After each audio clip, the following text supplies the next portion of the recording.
रात के 2 बजे अर्चना बाथरूम में अचानक जाग उठी।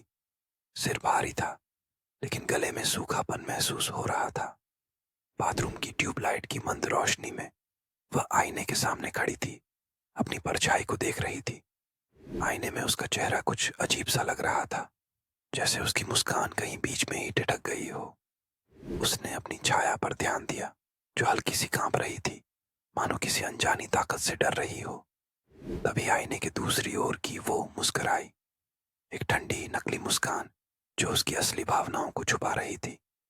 अर्चना ने घबराकर अपनी आंखें मलीं, पर आईने में वो मुस्कान और गहरी होती गई। उसने अपने हाथ उठाए, लेकिन आईने की परछाई ने कोई प्रतिक्रिया नहीं दी।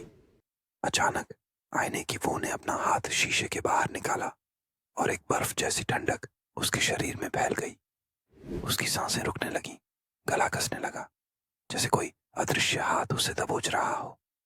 अर्चना की आंखों में सच्चा डर जम गया जब उसने देखा आईने के भीतर की वो अब बाहर थी और असली अर्चना आईने के अंदर फंसी थी।